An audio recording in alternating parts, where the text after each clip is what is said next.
las reglas. Ya sabemos, entonces no hay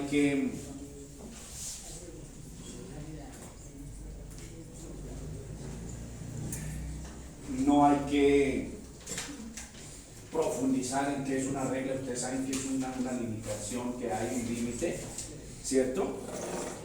Entonces hemos visto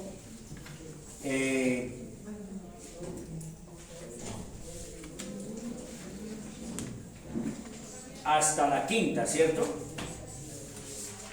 Hasta la quinta regla.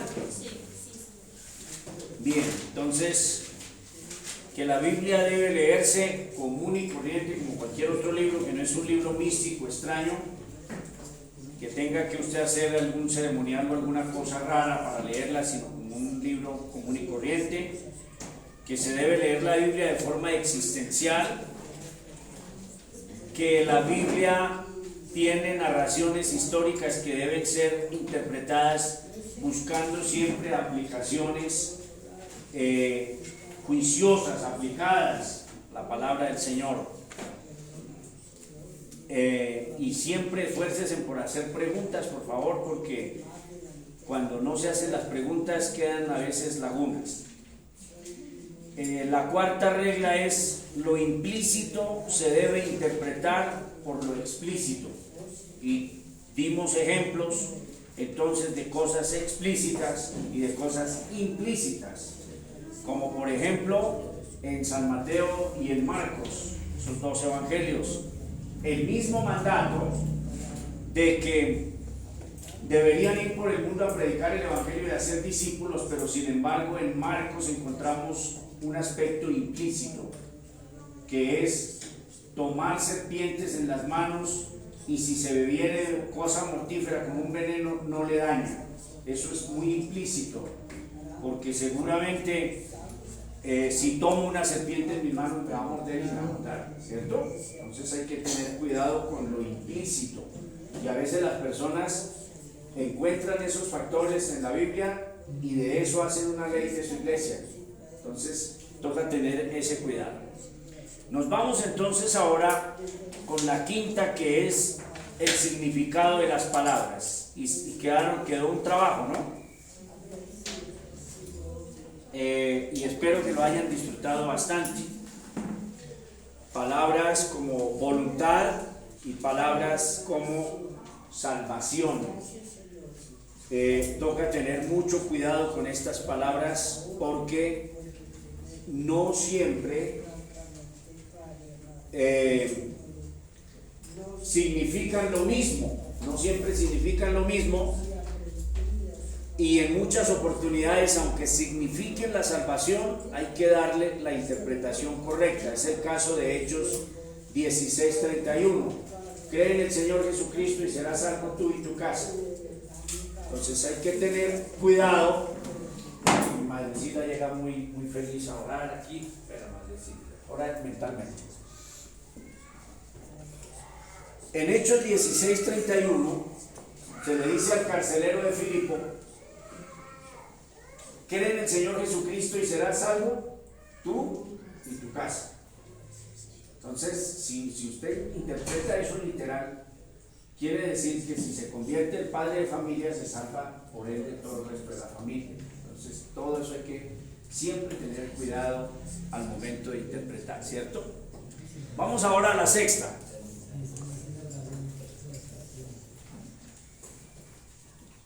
Vamos a la sexta regla, que es los paralelismos.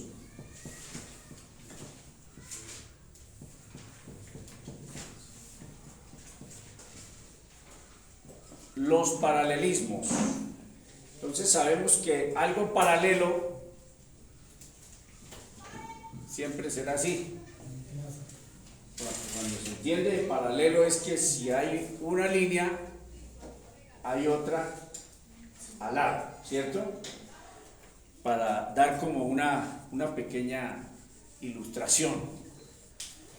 Entonces, hay pasajes que tienen esas características y hay que observarlos con cuidado.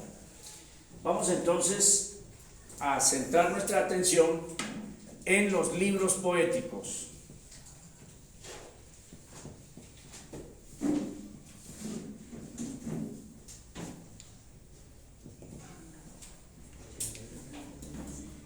La poesía hebrea es una poesía preciosa. Lo que pasa es que al traducirla, al sacarla de su idioma original, que es el hebreo, y traerla a un idioma distinto, entonces sufre, esa poesía sufre, y de repente ya pierde como ese estilo puro.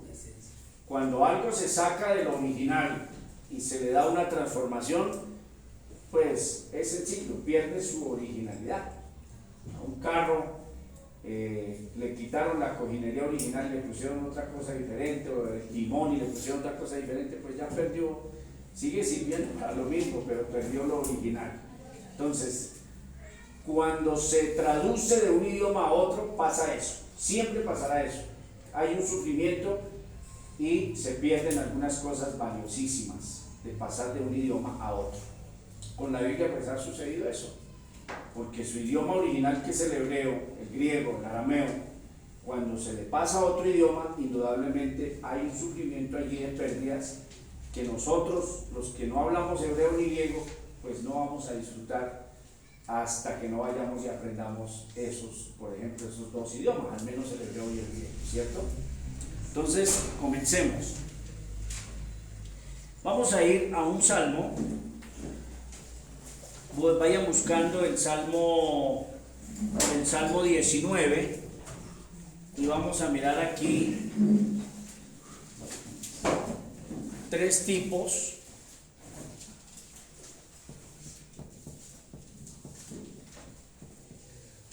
de paralelismo. Entonces, el primero es sinónimo.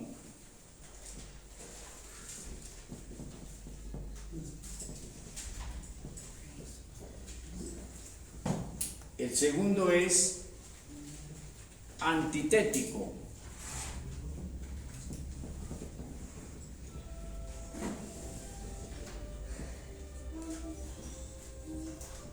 Y el tercero, sintético.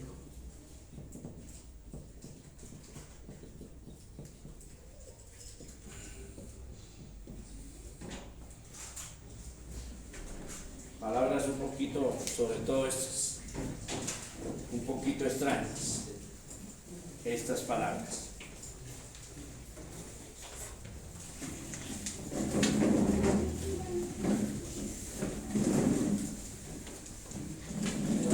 ¿Ya tienen su salmo?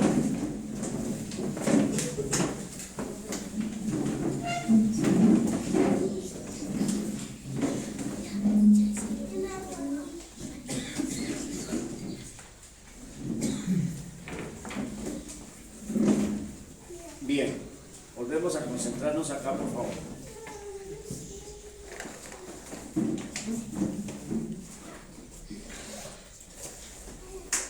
El paralelismo sinónimo ocurre cuando hay diferentes partes de un pasaje. Que hay algo extraño en esta lectura.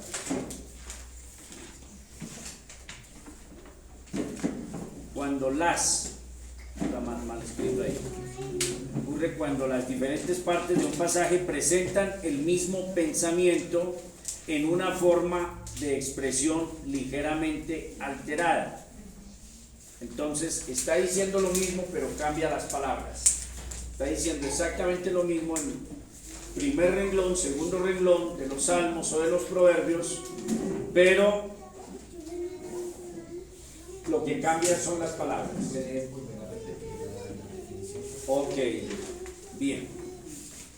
El paralelismo sinónimo ocurre cuando en diferentes partes de un pasaje, que está mal escrito acá, lamentablemente. cuando las diferentes partes de un pasaje, ¿sí? No cuando hay, sino cuando las diferentes partes. Ocurre cuando las diferentes partes de un pasaje presentan el mismo pensamiento en una forma de expresión ligeramente alterada. Entonces vamos a ese proverbio para entenderlo. ¿Dije salmo o dije proverbio? O sea que me equivoqué, es proverbio. Entonces me disculpan y buscamos Proverbios 19, Proverbios 19:5.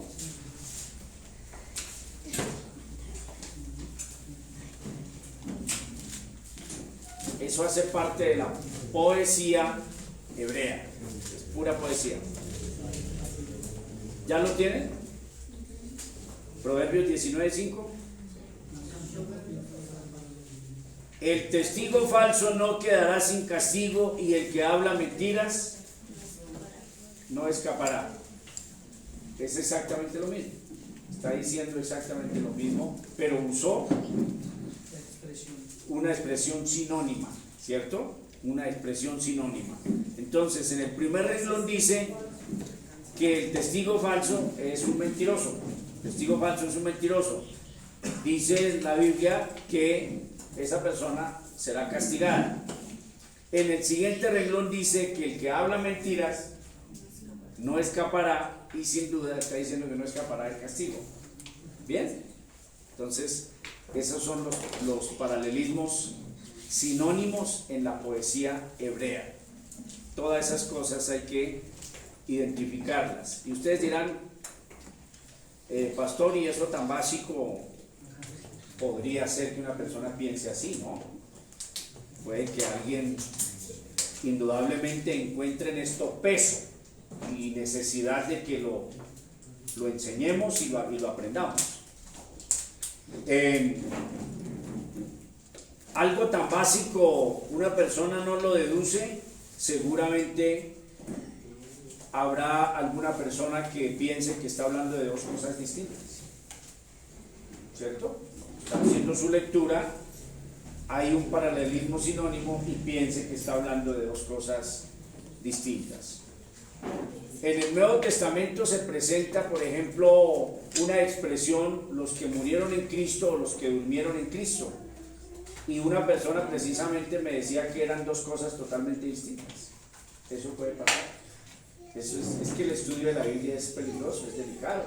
Hay que ser muy serios y muy responsables con eso. Porque unos eran los que se morían en Cristo y otros eran los que dormían en Cristo. Que él entendía que eso era así, ¿cierto? Entonces, todas esas cosas son para tener cuidado.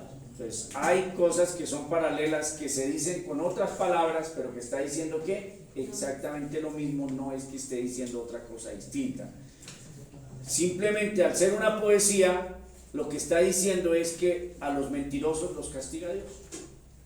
No se van a escapar de las consecuencias de sus actos mentirosos. Bien, entonces, ¿quedó clara esa parte? Lo que no queda claro es cuando les ponga la tarea y que toca buscar uno de cada uno. Ahí sí es cuando se pone difícil, ¿cierto? Bien, vamos a ir a 95.6, pero ahora sí de Salmos. Me disculpan, ahora sí de Salmos. Otro paralelismo sinónimo, Salmo 95.6. Venid, adoremos y postrémonos. Venid, adoremos y postrémonos. Arrodillémonos delante de Jehová nuestro Hacedor. Si es un paralelismo porque postrarse y arrodillarse es lo mismo. Alguien podría decir que no, que una cosa es postrarse y que otra cosa distinta es arrodillarse. Pero son sinónimos. Los idiomas están inundados de sinónimos. Y cuando no logramos esclarecer eso, entonces podríamos dar una interpretación equivocada porque pensamos que es otra cosa distinta y enfrascarnos en eso y decir que es distinto. Por ejemplo, vuelvo al caso de morir y dormir. Dormir es un eufemismo porque es como mucho más tierno decir que la persona durmió a que se murió su papá. Entonces es crudo, se murió su papá, eso es crudísimo, porque sabe que se murió, que ya hay que echarlo en la sepultura. Y si usted le dice que durmió, entonces es como algo más tierno para ese dolor, ¿cierto? Es más, hay gente que nos dice, pero no lo diga de esa forma, pero resulta que así se llama. Esa es la forma de decirlo, pero suena crudo, ¿sí ven? Entonces, postrémonos y arrodillémonos, es un paralelismo que está diciendo exactamente lo mismo. Vamos ahora al antitético. Entonces esperemos que esté bien escrito. Ocurre cuando las dos partes se encuentran en contraste la una con la otra. Entonces, en un renglón dice algo positivo y en el siguiente dice algo negativo. En un renglón dice una virtud y en el otro renglón dice entonces la antivirtud o la parte mala referente a lo mismo. Bien, ahora sí, Proverbios 13, otra vez. ¿Quedó claro el concepto? Hay un contraste. Ocurre cuando las dos partes se encuentran, cuando en las dos partes se encuentra un contraste. Entonces, un renglón dice algo positivo y el otro dice algo negativo. Un renglón dice una virtud y el otro renglón dice una antivirtud. Proverbios 13.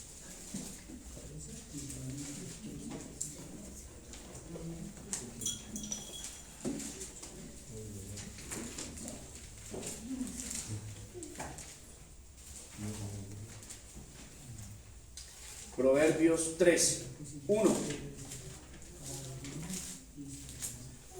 El hijo sabio recibe el consejo del padre, mas el burlador no escucha las reprensiones. Esa es una forma de dar esa clase de enseñanza de estilo proverbial. Entonces, por lo general, los dichos de los proverbios que son dichos, esa es la forma correcta de decirlo, dichos inspirados por el Espíritu Santo y dichos que estaban en la cultura judía, pero que son dichos de sabiduría. No quiere decir que no tengan valor, que no tengan grandeza, pero que por lo general no hay que sacar doctrinas de ellos. Son verdades para aplicación en la vida diaria. Cuando usted lee proverbios, es aplicación en la vida diaria. El respeto, la limpieza sexual que debe tener una persona, el hablar la verdad, el ser honesto, todo esto lo encuentra en proverbios. Pero es peligroso que busquemos un pasaje de proverbios y hagamos de eso una doctrina primaria o fundamental. Aquí entonces encontramos el ejemplo exacto, el hijo sabio. ¿Qué hace el hijo sabio? Recibe el consejo del padre. El hijo sabio recibe el consejo del padre.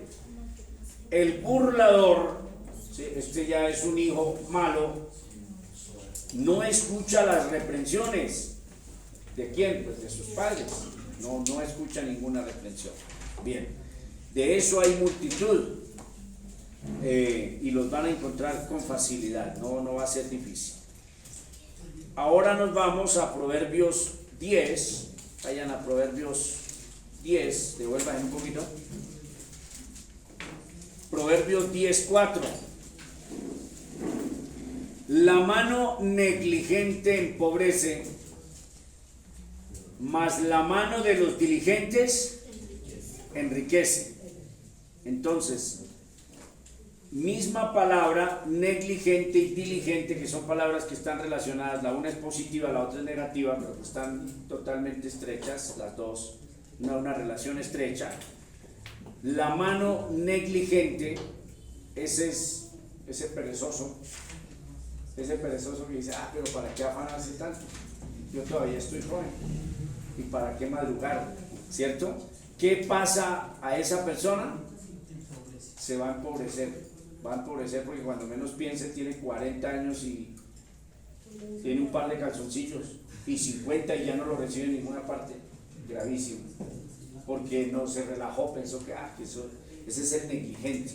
Y el diligente es el que tiene 14 y ya piensa en grande y tiene buenos planes y tiene buenas cosas para su vida, ¿cierto? Entonces dice que esa mano diligente, ¿qué hace? Claro, porque si usted comenzó desde temprano y es ahorrador y es juicioso, pues seguramente cuando tenga 50 años va a tener muchas propiedades, cosas, ¿sí? Entonces esas son las aplicaciones que nos da la palabra del Señor. Ese es el antitético, ¿cierto? O sea que hay dos partes que se contrastan, que se chocan. En este caso son actitudes, conductas. El paralelismo sintético es un poco más complejo que las otras formas. Este sintético es más complejo. Vamos a esforzarnos por explicar esto y por entenderlo. Hoy oraba yo bastante. Leía y me acordaba siempre de Célimo. Hay personas que dicen cosas sabias y no es que las hayan estudiado 8 días antes, le salió ahí. Entonces, una cosa es que usted lo entiende y ahora explíquelo. Ya es diferente. Usted entiende, pero explíquelo a otra persona. Y no le estoy entendiendo nada. Y usted lo está entendiendo, pero transmítaselo a otro. Entonces, hay que, no basta con solamente que su pastor entienda estas cosas. Y ok. Lo grave sería venir aquí a transmitirlas y que ustedes salgan de aquí entendiéndolas también. ¿Bien? Entonces, el sintético va como en una forma de escalerita. A medida que va diciendo las cosas, va progresando y aquí está, este es el inicio de idea y conclusión de idea.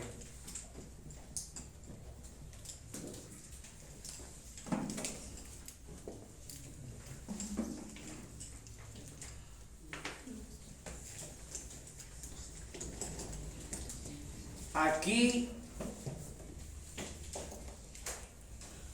la primera parte del pasaje crea un sentido de expectación.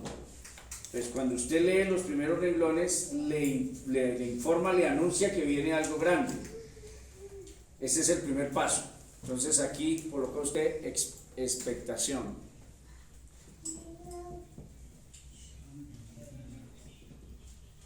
Bueno, quedó horroroso escrito, pero bueno, expectación. La primer renglón, la primera parte de lo que usted va a leer le da una expectación, el cual se completa con la segunda parte. También puede avanzar en un movimiento progresivo. Hay unos pasajes sintéticos que de pronto con la segunda parte ya usted comprendió la plenitud de la idea, otros que van como la gráfica ahí hasta que llega a la conclusión. Dice hasta alcanzar una conclusión en la tercera línea. Entonces vamos a Salmo 92:9. Sin ejemplos es perdido.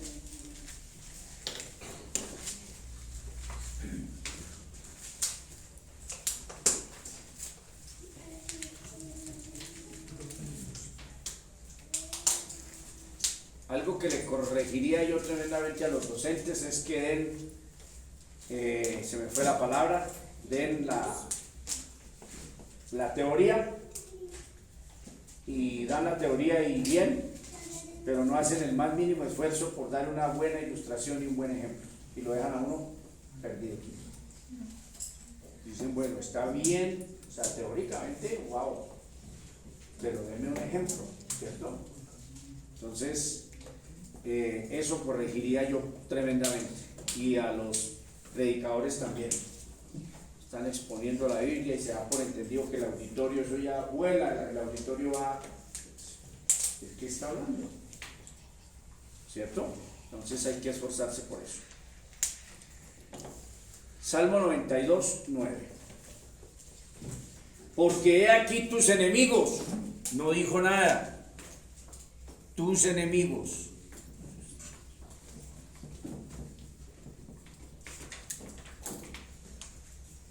Ya me anuncia que está hablando de quién, de los enemigos de Dios, pero no ha dicho nada. He aquí tus enemigos, oh Jehová, no ha dicho nada. Si usted va a predicar de ahí, bueno, todos sabemos que el Señor tiene enemigos. Hay gente que odia a Dios. ¿Cierto? Y usted nombraría, no sé, a Fernando Vallejo. Sí, habla de los enemigos de Dios. Porque he aquí perecerán tus enemigos. En la segunda línea nos dicen los enemigos, lo que les pasa.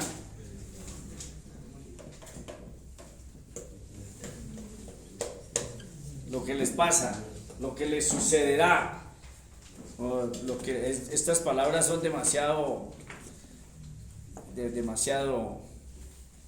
nuestras, del vulgo, sucederá.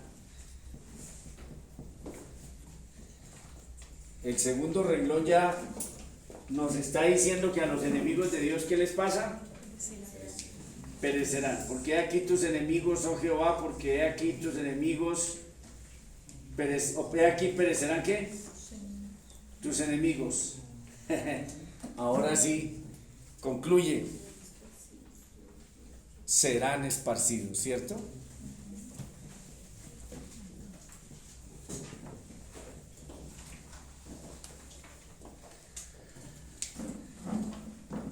Luchen por leerse Proverbios, Salmos, Eclesiastés. Miren a ver qué hacen, pero me traen un ejemplo de cada uno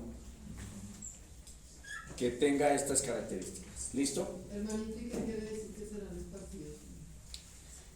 Indudablemente esa hace parte de su castigo. Cuando algo es esparcido es porque ha sido destruido, como un terremoto que esparce las cosas y es destruido. O sea, aquí está diciendo que les va a suceder. ¿Y qué es lo que les sucede?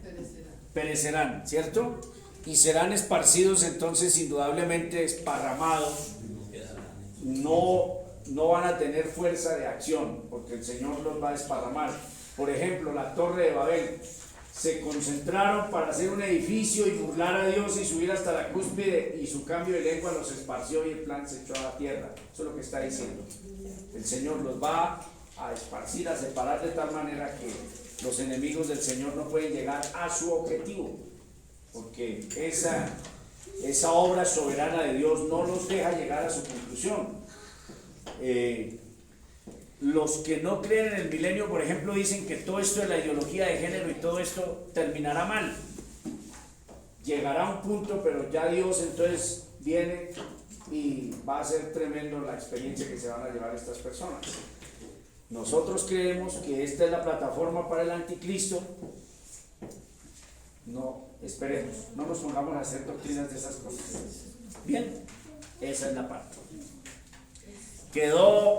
¿Está esto enredado o está fácil? De casualidad, pastor. Sí. Es un ejemplo del último, otro ejemplo del sintético. Otro ejemplo del sintético. Pensando en el sintético, pastor, Sí. ¿será que Proverbios 7, siendo un capítulo entero, podría ser un paralelismo sintético? Donde la madre le empieza a dar, o empieza de esta manera: hijo mío, guarda mis razones y atesora contigo mis mandamientos. Y empieza a darle una serie de mandamientos, y luego va como por su expresión y termina con, como su merced dijo, con la conclusión de la idea.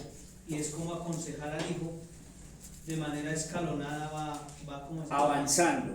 Sí, avanzando. No se centren, correcto, míos. Ya les he dicho que cuando se estudia la Biblia hay que olvidarse de los números porque fueron colocados después. Entonces, si usted quiere encontrar en un solo versículo esas características porque hay un número que no lo deja pasar, pues entonces es algo absurdo, porque resulta que el que escribió Proverbios no le puso esos números ahí. Entonces está viendo lo que está diciendo Gustavito. Entonces, si usted encuentra la idea en 3 versículos, De repente si mi hijo me dice un capítulo, todo eso, pues ya se está enlagunando, ya se lanza usted a un océano tremendo, ¿cierto? Pero sí hay una idea, por lo menos en los puntos apartes, toda esa hay que echarle ojo. Entonces, dice aquí Gustavo: hijo mío, guarda mis razones y atesora contigo mis mandamientos. Arranca ahí el consejo, ¿cierto? Guarda mis mandamientos y vivirás. Ya en el primero no le dijo nada, le dijo que guardara los mandamientos, pero no le dio un resultado. En el segundo verso ya le da un resultado: guarda mis mandamientos y vivirás, y mi ley como las niñas de tus ojos, ¿cierto? Lígalos a tus dedos, escríbelos en la tabla de tu corazón. Ya comienza a ampliarse demasiado, ¿cierto? Pero puede que en esos dos versículos sí hay algo de lo que su merced está buscando, sí los encuentra ahí. Y sin duda, si le ponen un poquito de atención al resto de lo tremendo es que toca leerse uno de los proverbios, porque eso no le va a salir. O sea, no hay una concordancia que le muestre pasajes, esto no, ¿cierto? Entonces, volvemos a explicar. Y este ejemplo está bien, Gustavito, lo felicito, amigo. En el primero: hijo mío, guarda mis razones y atesora contigo mis mandamientos. Al parecer, no ha dicho nada, solamente le está una orden de guardar, ¿qué? Los mandamientos. Pero hay una expectación, hay algo, esas palabras que le está diciendo el padre al hijo, viene a llamar la atención de ese oyente, ¿cierto? Ahora en el verso 2 dice: guarda mis mandamientos, y ¿cuál es la consecuencia? Y vivirás, ¿cierto? Y si usted le da una aplicación al resto, pues obviamente va a encontrar ahí que le va a decir que lo va a librar de la mujer ramera. Pero se trata de buscar un conjunto un poco más pequeño. Pues Brayita, así como que tenga otro tan igual como este, de pronto no está aquí en el momento, pero vamos a ver si me acuerdo de algo. ¿Listo? En el transcurso. Vamos a ir entonces al Nuevo Testamento. Abran Mateo capítulo 5.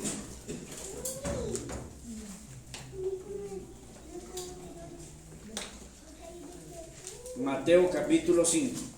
Pero hermanos, esto de los paralelismos solamente en los libros poéticos. Sí, mi hermanita, por lo general vamos a ir a un ejemplo de San Mateo. ¿Por qué? Porque Jesús era un judío innato, un rabino precioso. Era más que un rabino, dice César Vidal, pero era un rabino, un hombre sabio, el más sabio que ha existido de los seres humanos, porque su naturaleza humana era perfectamente sabio, y como era Dios, pues es imposible que no fuera sabio, ¿cierto? Entonces, sin duda, vamos a tomar este ejemplo, Linita, de San Mateo 5:42, donde el Señor daba estos mismos aspectos de cuando hablaban. Cuando el rabino estaba en la sinagoga y comenzaba a dar esta clase de aplicaciones, siempre se usaban este estilo de, por ejemplo, desierto, ya se los había explicado en días anteriores. Entonces, nosotros podríamos en español usar otra palabra. Ellos decían desierto os digo, y ya le estaban diciendo que era grave lo que venía.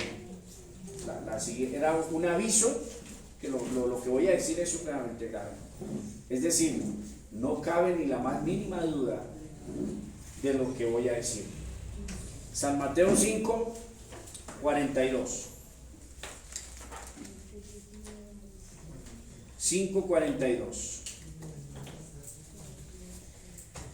Usa aquí en el Sermón del Monte, que sin duda no es poético, pero se asoma a ese estilo: al que te pida, dale, y al que quiera tomar de ti prestado, no se lo rehuses. Es la misma cosa.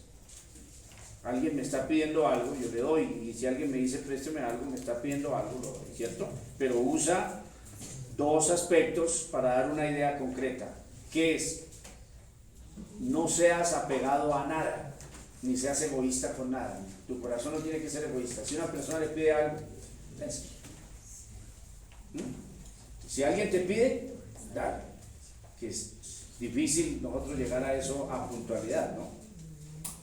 Siempre primero hacemos un análisis si se lo merece el que lo está pidiendo. A veces si una persona pide un mercado, hacemos un análisis profundo, escatológico, eso sí se lo merece.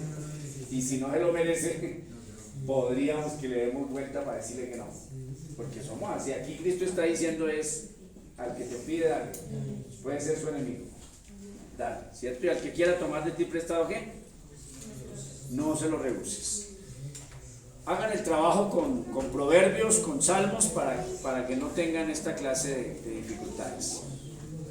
Pastor, Sí. hablando de, es que lo que nos arroja luz cuando nos empieza a explicar, y digamos en las bienaventuranzas, un ejemplo, bienaventurados los pobres en espíritu, hablando de sintético, porque de ellos es el reino de los cielos. ¿Podría ser un ejemplo de acuerdo a que habla que va en forma progresiva? Sí, da primero, avisa algo y luego da una conclusión. Lo que pasa es que hay que esforzarse por buscar que ojalá tengan los 3 pasos. Si son 2, vale, pero si encuentran uno con los 3, ¿cierto? Como si usted encuentra la esmeralda, la gota de aceite. Esa es la excelente. San Mateo 6, 13. San Mateo 6, 13.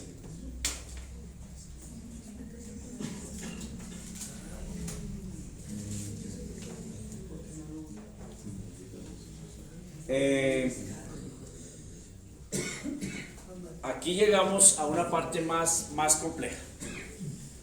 Esto ya estaba así.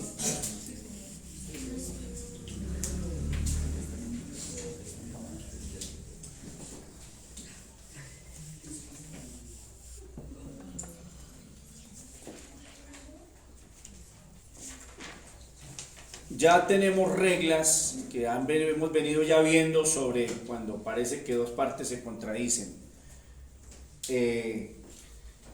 Estos estudios son tan preciosos que siempre procurarán ayudarnos hasta el máximo para que abordemos esos pasajes de la forma más sabia.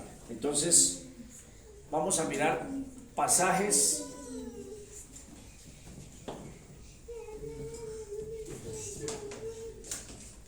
son paralelos. ¿Por qué? Porque están hablando de lo mismo pero se contrastan.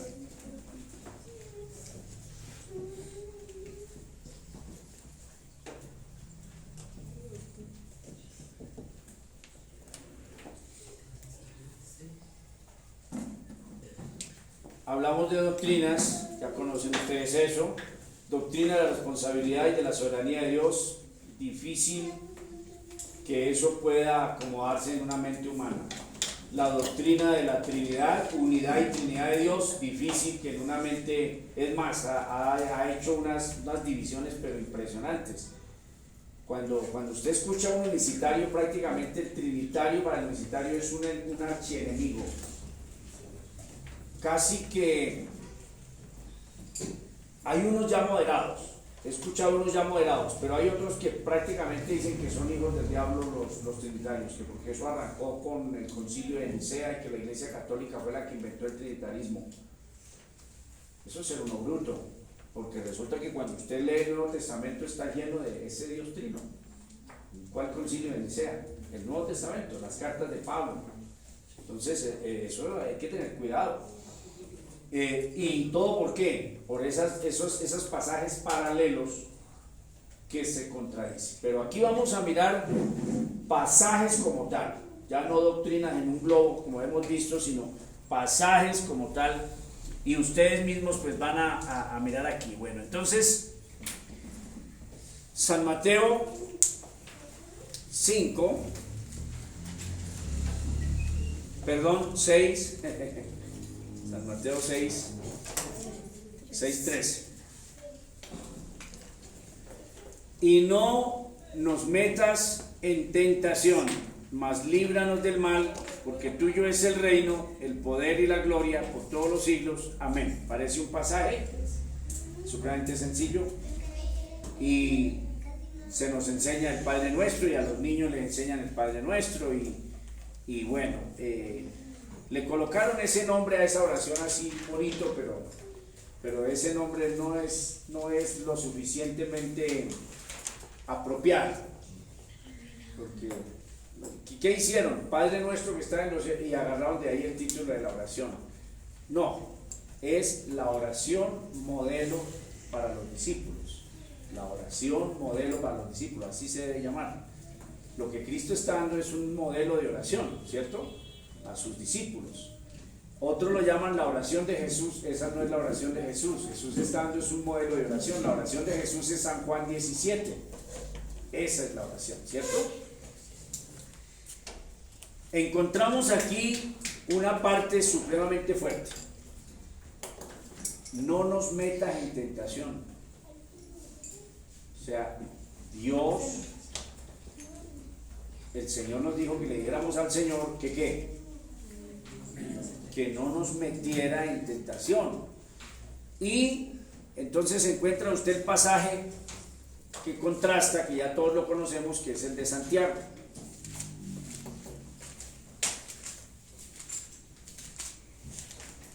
No solamente los pasajes paralelos son los que hablan de lo mismo, también llegaremos a una parte de eso. Este es un pasaje paralelo, ¿por qué? Porque habla de lo mismo, está hablando de la tentación, está hablando de Dios y de la tentación, pero se contrastan los dos. Santiago 1:13. Santiago 1:13. Cuando alguno es tentado, no diga que es tentado de parte de Dios, porque Dios no puede ser tentado por el mal. ¿Y qué? Ni él tienta a nadie. Entonces, pareciera que se pone complejo.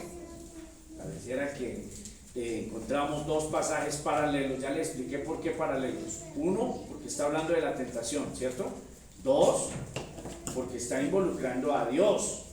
En el 1 está diciendo, pidiéndole a Dios que no nos meta en la tentación. Si yo le pido a alguien que no me meta ahí, es porque la persona me agarra y no me meta al río, porque me agarra de acá y me levanta y me mete al río. Pues es como si el Señor me agarrara y me metiera en la tentación. Cuando usted lee así.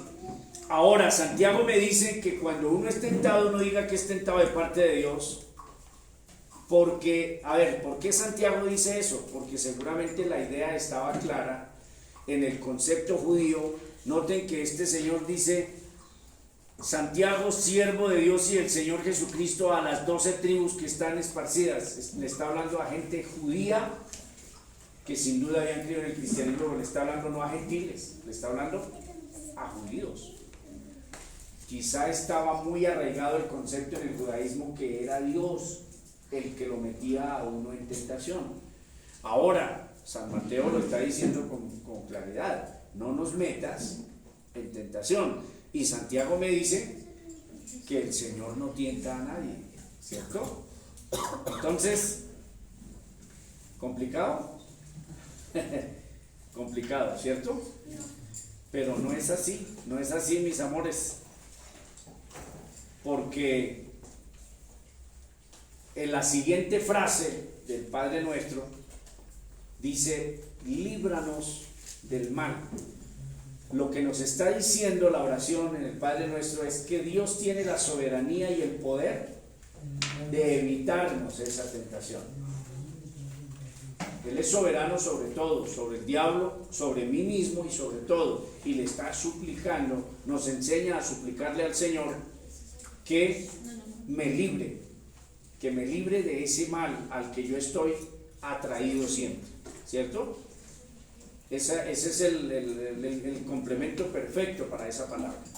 Y Santiago, este texto también sirve para explícito e implícito, también está lo mismo. Santiago ya nos aclara en la totalidad, porque Santiago ya es explícito totalmente y nos dice, cuando alguno es tentado, no diga, ya lo explicó, no diga que es tentado de parte de Dios, sino que cada uno, ¿cierto?, pero sin embargo, Santiago tampoco desconocerá la soberanía de Dios sobre absolutamente todo. Entonces, si estoy siendo tentado, según el Padre Nuestro, ¿qué debo hacer?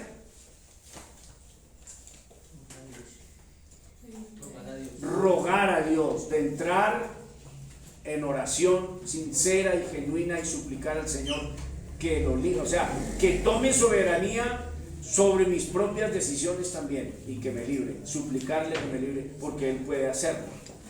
Entonces, debe quedar resuelta esa complejidad. Vamos ahora con otro pasaje en Isaías.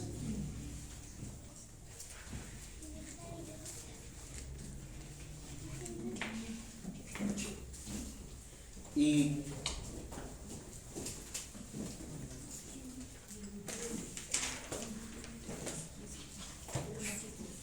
se puede usar inclusive el mismo Santiago para este pasaje.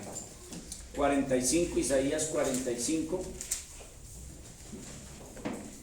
6 y 7.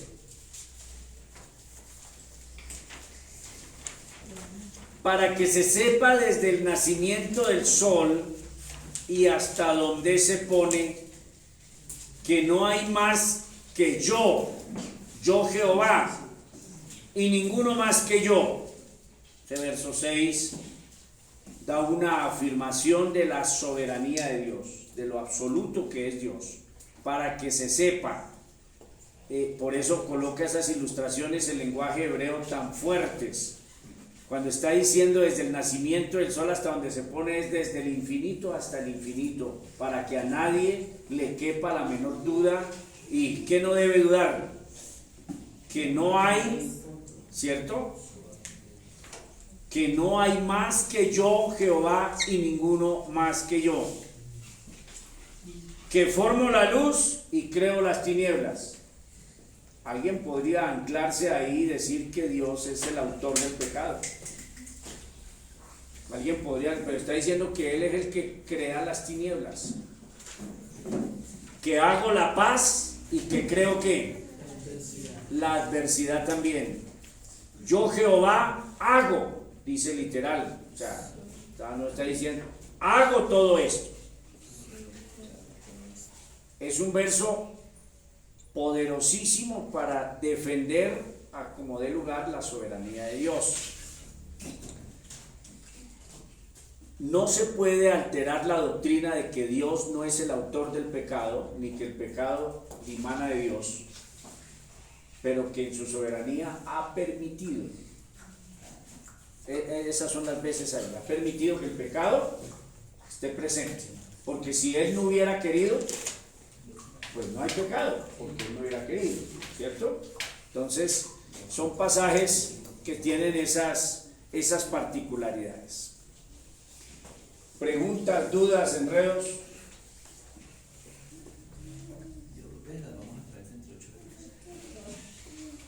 O sea, los enredos los traen en 8 días.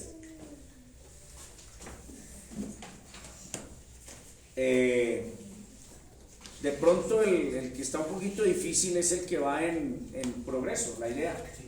En el primer renglón hay una expectación de algo que va a decir, pero no lo ha dicho. En el siguiente renglón o la siguiente frase, de repente ya nos dice para dónde va, y en la última frase nos da la conclusión total de la idea. Sí, a ver, mijito, vamos esto aquí vinimos para eso.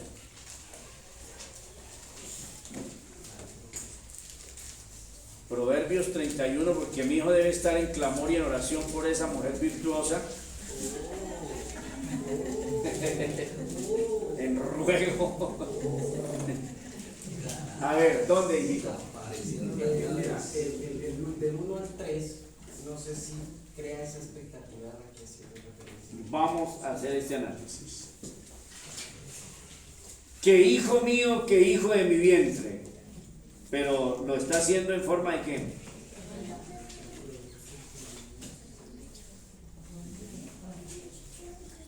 O sea, el verso 2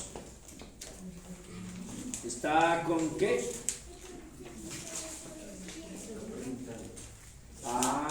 Está con signo de interrogación. ¿Qué hijo mío? ¿Y qué hijo de mi vientre? ¿Y qué hijo de mis deseos? Pues ya hay una complejidad ahí, porque la madre se está preguntando. La madre se está preguntando. En el verso 3 ya ahora sí arranca a hablarle al hijo. No des a las mujeres tu fuerza. En el verso 2 nos da una expectación de una tremenda dificultad, como que hay una dificultad, hay algo como si la vida es difícil o para el hijo se vienen retos difíciles.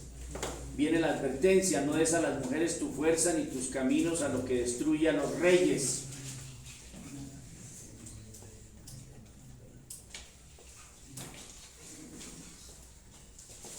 Si ustedes logran convencerme con sus análisis, pues gloria al Señor.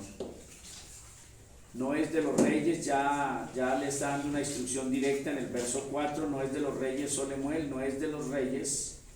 El verso 4 sí, hijito. El verso 4 sí. El 4 es un texto exacto para eso. ¿Se da cuenta que sí están por ahí esparcidos esos tesoros? El verso 4 es un verso exacto. No es de los reyes, Olemuel, no es de los reyes. La primera parte, ¿qué le dice? No es de los reyes. No es de los reyes.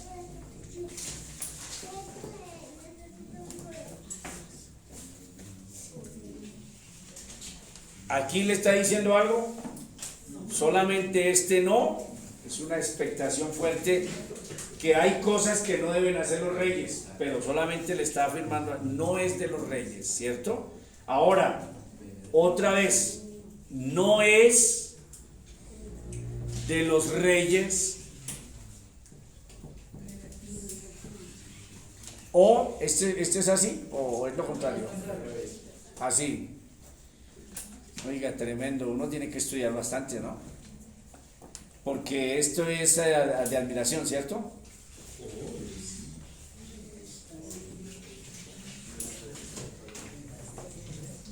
No es de los reyes. En el segundo renglón ya le dijo que ¿qué?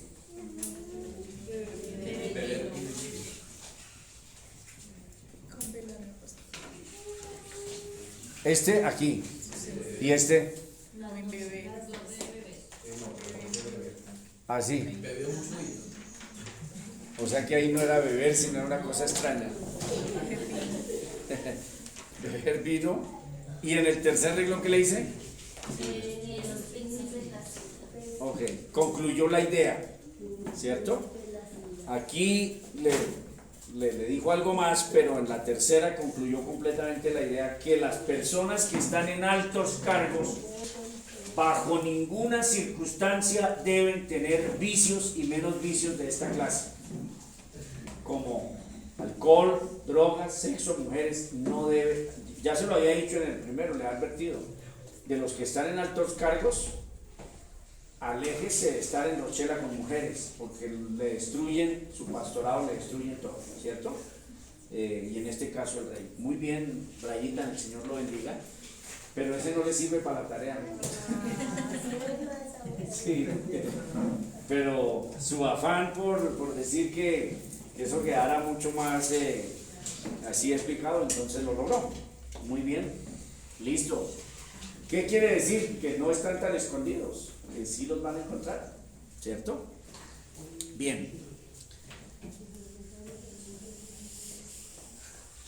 Es impresionante esto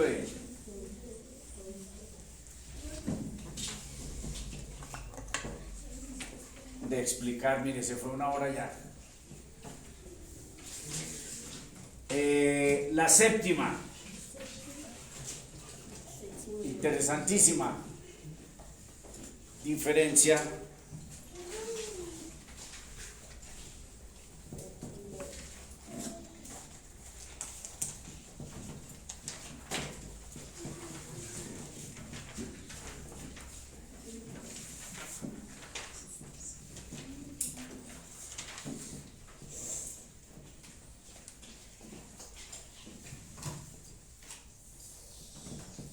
por ejemplo, esta regla ortográfica.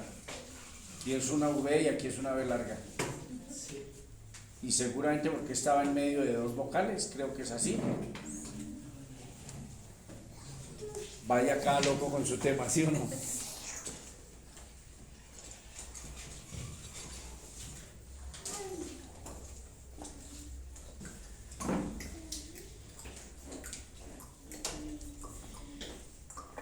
Si todos fuéramos humildes, si tuviésemos la capacidad de ser humildes, por eso yo no puedo olvidar cuando una persona se alteró en un concilio y dijo, eso es lo que digo yo, que eso es lo que pasa por ir por allá a esos seminarios.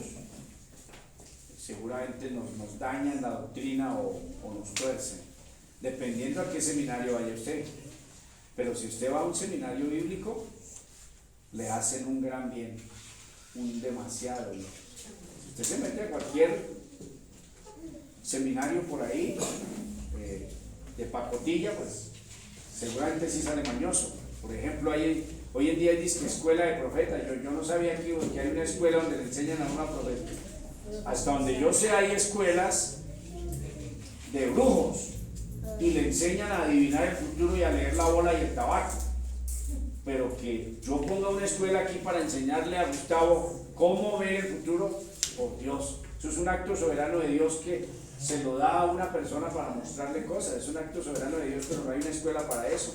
Pero una escuela para interpretación bíblica sí, tiene que haberla, porque la misma Biblia nos da ese aval, la misma palabra del Señor. Entonces, si le prestáramos atención a esto, nos hubiésemos evitado cantidad de problemas. Hoy no estaríamos de pronto en los problemas que damos. Entonces, cuando usted no hace una diferencia, ¿qué es diferenciar? Son preguntas tontas, básicas, pero exactamente. Muy bien, Lina. Entonces, Lina lo toma muy en serio la pregunta, no que es una pregunta tonta, es una pregunta seria. Analiza y dice que son dos cosas que no son iguales. Exactamente, el Señor la bendiga, mi hermanita. Entonces, diferencias son dos cosas que no son iguales. De manera que usted tiene que mirar que esto no es igual a lo de allá. Por lo tanto, la aplicación aquí no es la misma que la de allá. La enseñanza de acá no es la misma que la de allá, la aplicación no es la misma, ¿cierto? De aquí yo puedo sacar doctrina, pero de acá toca tener cuidado. Entonces, hay muchas doctrinas por ahí que surgen por no hacer esa diferenciación. Bien, vamos a ver qué nos enseñan aquí. Un error muy común en la interpretación bíblica y la aplicación, recuerden que son dos cosas fundamentales. Primero la interpretación para luego dar la aplicación. Siempre será así. Usted lee y ahí no ha pasado nada. Cuando ya se adentra usted a dar una interpretación, lo que se busca es que lo que usted ha interpretado luego lo aplique a su vida. Hay personas que tienen excelente interpretación bíblica y no aplican nada para su vida. ¿De qué sirve eso? Si usted tiene una interpretación ortodoxa, correcta, pero no le da ninguna aplicación, ¿de qué sirve eso? ¿Cierto? Entonces, eso es lo que hay que tener cuidado. Ahora, de una mala interpretación, ¿qué surge? Una mala aplicación. Claro, si yo interpreté mal, ¿cierto? Seguramente va, a ver, si leo el manual mal, interpreté mal el manual de armar, Dianita le ha gustado comprar muebles de esos que vienen para armar, y comenzamos a armar, y un día eran como las 11 de la noche y seguíamos armando, y cuando nos dimos cuenta, no era que estuviera mal explicado en el manual, estaba bien explicado. Lo que pasa es que a veces no se interpreta bien y nos tocó desbaratar porque no se podía seguir al siguiente paso porque se había colocado, nos habíamos saltado un paso. ¿Sí ven? ¿Qué tocó hacer? Desbaratar. Porque si usted se saltó un paso, ya está. Esos son ejemplos sencillos, ilustraciones sencillas para lo mismo. Entonces, de una mala interpretación, no se les ocurra que va a salir una buena aplicación. Si la iglesia, el movimiento cristiano, quien haya sido, interpretó mal, aplicará mal. Y otra vez, ese es el mismo problema de la doctrina unicitaria. Interpretaron mal, de manera que lo están aplicando mal. Y así sucesivamente. Entonces, y los mismos problemas con ropas y con todo eso es la misma cosa.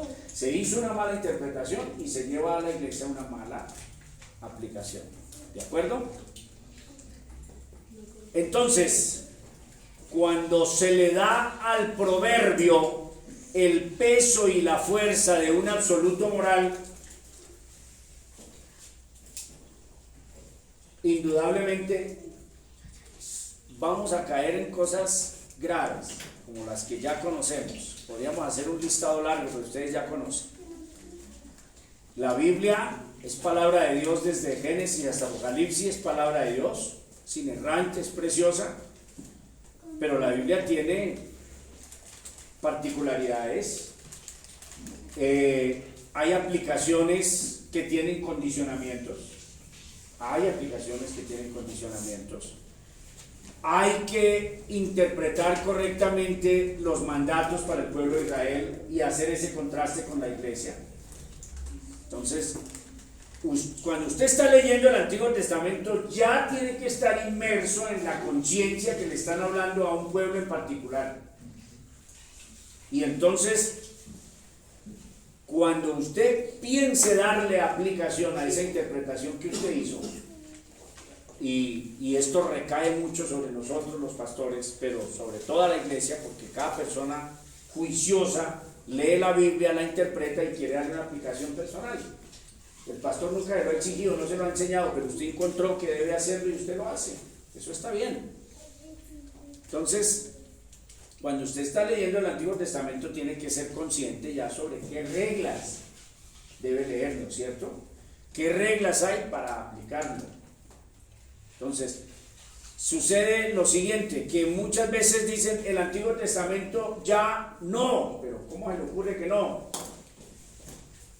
Solamente que hay unas reglas para la aplicación del Antiguo Testamento, pero hay mucho contenido en el Antiguo Testamento que es para aplicarlo en la iglesia, y así sucesivamente. Entonces, darle al proverbio el peso y una fuerza de moral absoluto es gravísimo. Hemos puesto un ejemplo aquí mismo en Proverbios 31. Dele al triste la cerveza, dele al que está desmoralizado y al que está deprimido, dele el sidra.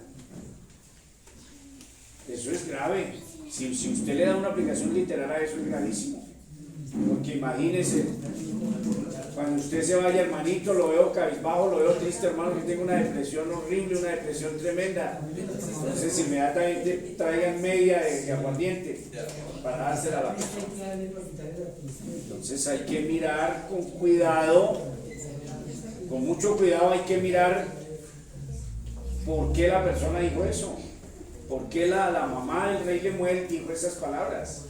¿Estaba ella aprobando la bebida para los deprimidos? ¿Estaba diciendo que la bebida tenía un aspecto bueno para esas personas?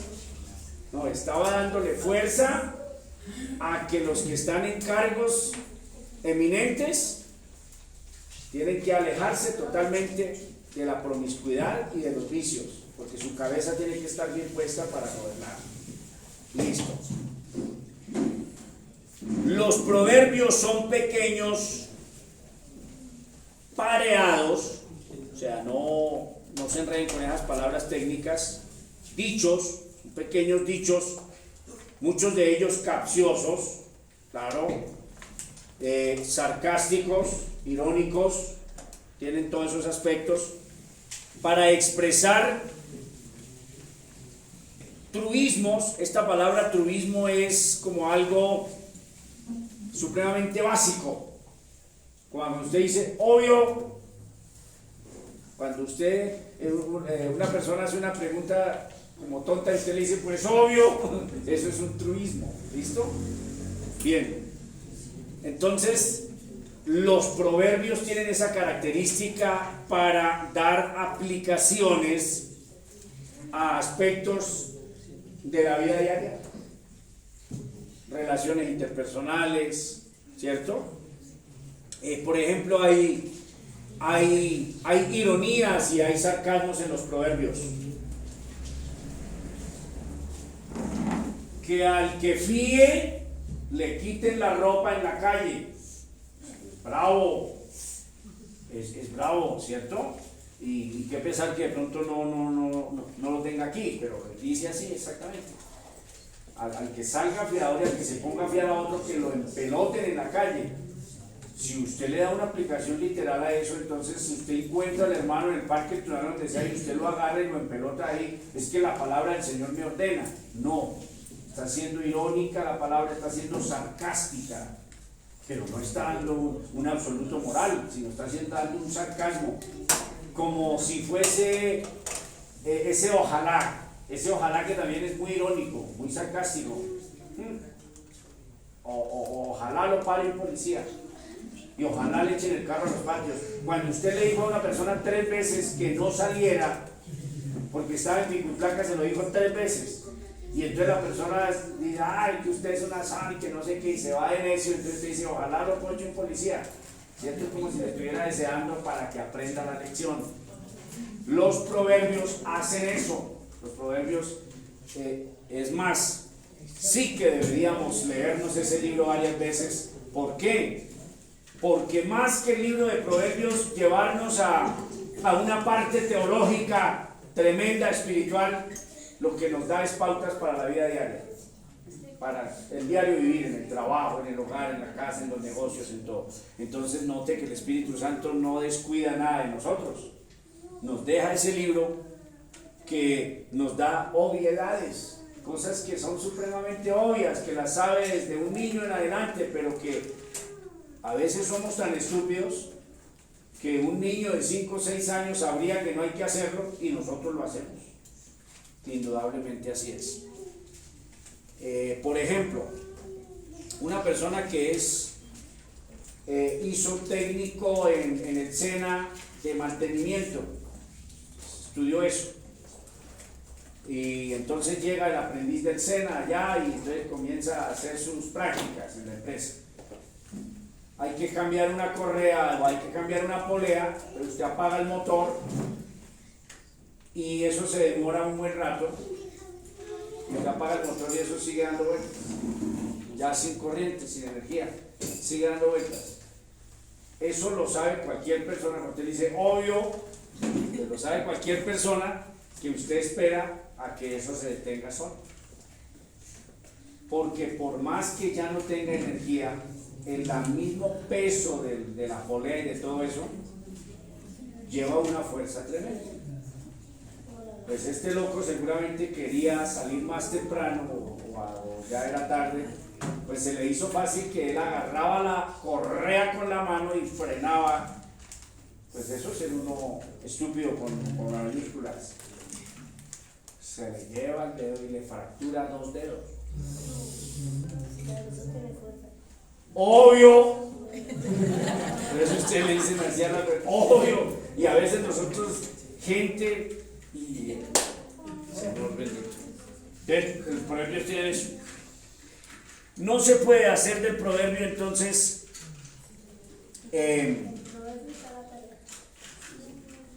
sí, llegamos a esa parte de la Biblia porque es peligroso que usted agarre proverbios. Y yo creo que el ejemplo más grande, no vayan a olvidar que está en Proverbios 31, el ejemplo más grande es ese: dad la sidra al desfallecido y el vino a los de amargado ánimo. Yo creo que es el ejemplo más grande, porque es como si fuera un imperativo, que la solución para los amargados es darles vino y darles cerveza y darles aguardiente. Uno dice, ve, la Biblia dice eso. Pues sí lo dice, pero hay que mirar el contexto, en qué forma lo está diciendo, ¿cierto?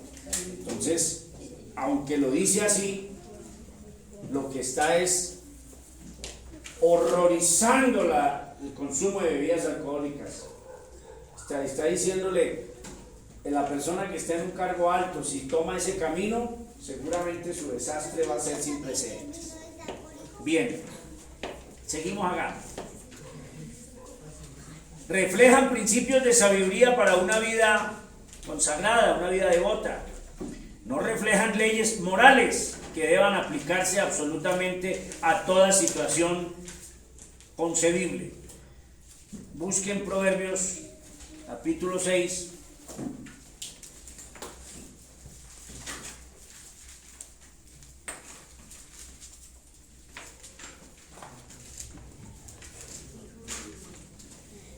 Y a mí me gustaría el de Proverbios 31, porque yo quedé impactado con ese pasaje, por eso nunca hay pasajes que me impactan a uno y usted ya no lo vuelve a olvidar nunca. Y ese es el que a mí me impacta, porque es un imperativo tal. Estaba en una orden, denle la cerveza a esa persona, ¿cierto? Entonces, cuidado porque los proverbios son sarcásticos, son irónicos. Los proverbios son obvio. Es que hay gente que le dice a otro así y eso suena humillante. Claro, porque lo hacen sentir no bruto, bruto. Si meto los dedos aquí, ¿qué me pasa? ¿Será que me los quita? ¡Obvio! Si paso la avenida con los carros, ¿será que me estripa un carro? ¡Obvio! ¿Cierto? Terrible. Bien. Verso 4. No des sueño a... Oh, mire esto es tan tremendo. 6:4, hijita. No des sueño a tus ojos. No des sueño a tus ojos, ni a tus párpados adormecimiento. Escápate como gacela de la mano del cazador y como ave de la mano del que arma lazos. La aplicación es el 5. El 4 es una exageración, es esa tremenda advertencia que le está haciendo. Pero si usted toma ese verso 4 como un absoluto, ¿qué estaría prohibiendo la Biblia? Dormir. La Biblia estaría prohibiendo dormir. Y entonces llego al otro día, pues usted, obvio. Pero imagínense que llegue el pastor, hermanos, hemos descubierto en las Sagradas Escrituras, haciendo exégesis, para entrar al reino de los cielos, para ser cristianos verdaderos, no podemos volver a dormir. Pastor, muéstreme el pasaje, muéstreme el texto. Proverbios 6:4. No des sueño a tus ojos, ni a tus párpados adormecimiento. Y uno dice, ¿si habrá personas que hacen eso?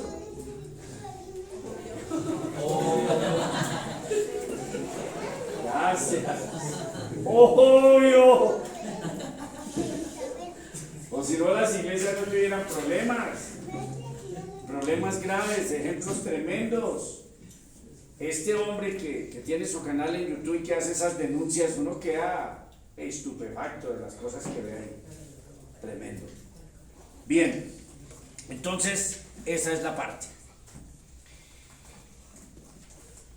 Según vamos distinguiendo entre el proverbio y la ley, también debemos distinguir entre los diferentes tipos de leyes. Entonces, siempre busquen esa diferencia. Ustedes dirán que quedó de pronto muy básico. Entonces, de pronto amplío un poquito más. Cuando la Biblia dice, no matarás, es un imperativo no matar. Pero aquí hay un imperativo igual. No des. Es un imperativo exactamente igual. Si usted no tiene la sabiduría, si no se apega al Señor para hacer diferencia entre Éxodo 20 y Proverbios, y eleva Proverbios 6:4 a la misma altura de Éxodo 20, Éxodo 26, o Éxodo 20, no, estoy mal. El séptimo mandamiento o el sexto mandamiento, si usted eleva los dos, pues entonces estamos en problemados. Porque los hermanos van a decir, Señor bendito, ¿y ahora qué consumimos? ¿Qué tinto será bueno, será recargado para no volver a dormir? Y de verdad la Sagrada, el pastor pensamos que el pastor era que de pronto estaba consumiendo alguna sustancia, y no, sí es cierto, el Proverbio 6 cuando dice, no des. Y la gente se va para su casa preocupados. Mire, y ustedes, obvio, me está gustando eso. En una iglesia por ahí, entonces los novios se acuestan, tienen sexo, embaraza a la jovencita y obviamente, ahora sí, obvio, ellos quieren hacer su familia, hacer su hogar y el muchacho quiere responder y entonces lo correcto es irse a vivir con ella porque quiere responder. Pero como usted va a ser evangélico, entonces le dicen que tiene que separarse y vivir cada uno en su casa hasta que no se case, no sé cuál será el objeto. Entonces, es una cosa extraña de tratar de corregir el pecado. Ya se hizo y ya están juntos. Ya están en unión libre, ya se hizo. Y en una iglesia más cercana, una iglesia de Nepal, es que ustedes como no viajan, no van a Nepal, pues porque no conocen nada, pero cuando ustedes van a Nepal se enteran de unas cosas tremendas. Entonces llega una pareja que habían sido casados ambos y se habían separado ambos de sus parejas hacía más de 20 años. Y llevaban como 15 años conviviendo en unión libre y tenían 2 niñas, digamos como estos niños así. Y les interesa el Evangelio, les gusta el Evangelio y comienzan a congregarse, y eso de que a veces uno es de malas y llega a Nepal. No llega a la de al lado ni a la de acá, sino llega a donde, mejor dicho, ¿cierto? Entonces, están interesados, están dichosos, les gusta el Evangelio, queremos bautizarnos. Ah, pero es que hay una ley en la Biblia. ¿Dónde? Yo no sé. O sea, no la conozco todavía, no me la han traído en el texto, donde se diga que para uno bautizarse debe presentar un registro de matrimonio. No me han mostrado el texto. No me lo van a mostrar porque no existe. No lo conozco y no lo existe, no lo escribió ni profeta, ni apóstol, ni nadie, ni Cristo. Nadie lo escribió, pero la iglesia puso su ley. Las iglesias ponen leyes y usted dice, obvio, ¿cierto? Entonces hay que casarse para bautizarse. Primero casarse para luego bautizarse. Obvio, Lolita. Entonces, no se pueden casar porque ¿qué? Porque ya eran casados. Entonces, ¿qué paso hay que dar? Divorciarse de las antiguas parejas. Pero resulta que una pareja de esas como que estaba en Venezuela o estaba por allá no sé dónde, por allá en Puerto Carreño, por allá mejor dicho en la selva, por allá no sé dónde. 22 años sin ver a ese sinvergüenza. Obvio. ¿A dónde encontramos a esa persona para divorciarnos? ¿Dónde la encontramos? ¿Existe? ¿No existe? Buscar en funerarias, buscar en hospitales, buscar en... ¿Cierto que uno dice así? Nosotros comenzamos por hospitales. Hermanos, queremos seguir el Evangelio. Si se quiere bautizar, hay una solución. Porque mire, neuronas. Eso, mire, las iglesias evangélicas han quemado neuronas. Cuando yo digo del extintor y que le apaguen, eso es porque eso es en serio. Eso hay personas que les brillan las ideas y eso son neuronas. Entonces, sí, bienvenidos, pueden seguir el Evangelio. les toca separarse para que sean santos, para no estar en pecado, en fornicación. Pero como ellos querían seguir el evangelio de una forma, era verdad que amaban a Cristo y amaban su salvación, llegaron a su casa a llorar y a explicarle a sus niñas que el papá tenía que irse. Pero ¿cómo le explico a niños así que resulta que Dios es caprichoso y extraño, que destruye la vida de unos niños? Porque Él es así, Dios es raro. Y Dios dijo que había que presentar un acta de matrimonio civil, había que presentarla para poder entrar al cielo. Se separaron. Y el hombre me decía, con una tristeza, sentado en la banca de atrás, se le veía su dolor y decía, hermanito, pues que para no estar en pecado, pero eso las niñas, y se les sueltan esas lágrimas. Y yo quiero agarrar a puñetazos. Y quiero irme. Y no quiero estar en concilio ni nada. Porque somos infames. Poniendo leyes estúpidas, salidas de no sé dónde, sacadas del sobaco, como dice Carlos, del sobaco de no sé quién. Los hicieron separar. Pero como no encontraban al fulano, que no se sabía dónde estaba, que parecía que andaba en Venezuela, en Brasil, en las selvas del Bichada, no sé dónde diablos andaba, ¿cómo lo encuentro para divorciarme de ese loco? Y hicieron separar a la pareja. Mire, cuando usted no conoce esto y se mete de pastor y se mete de eso, usted hace un desastre con la gente.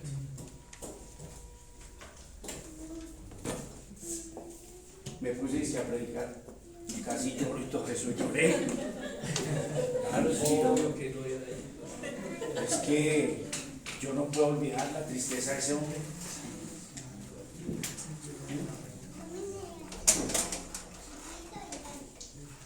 Entonces, usted tiene que ser sabio y comenzar a entender, a discriminar, dijo Lina, ¿a qué?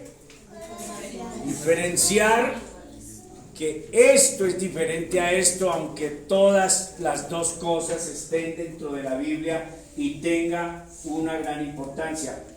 ¿Qué es lo que está diciendo Proverbios con ese imperativo? ¿Qué es lo que está diciendo? ¿Está diciéndolo literal o está diciéndolo en lenguaje figurado? Vamos a llegar al lenguaje figurado más adelante. Yo tengo que ser inteligente para saber de que aquí me está hablando del lenguaje figurado, que está diciendo: no se duerma con los malvados, no les dé la espalda, porque estos malvados le van a clavar el puñal hasta el fondo y usted no va a escapar de esa situación.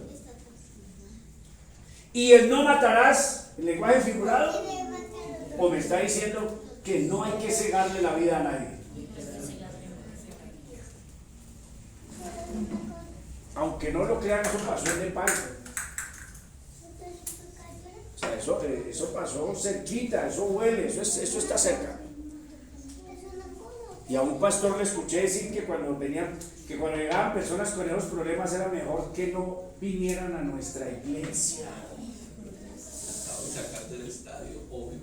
O sea, que esas personas en problemas no vengan arrepentidos, vengan casados, vengan con hijos, o sea, vengan, ¿sabe qué? Vengan salvos ya.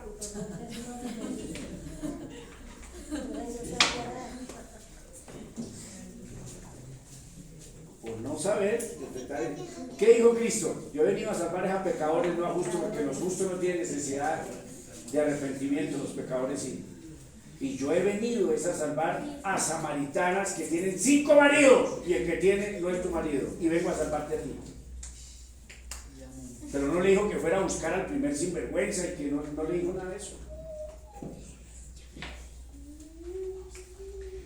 Bueno, esto se volvió fue predicación y se olvidó aquí lo que dijimos. Vamos a mirar los dos tipos de leyes, ¿listo? Entonces hay ley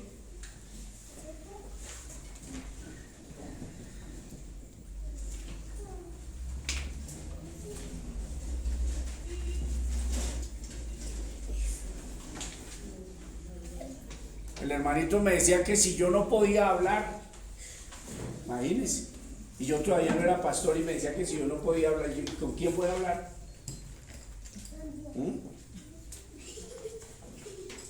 Dos tipos de leyes.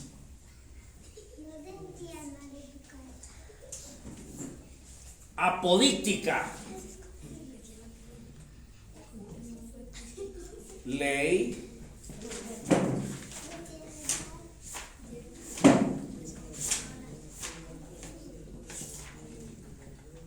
apodíctica, y la otra es ley casuística.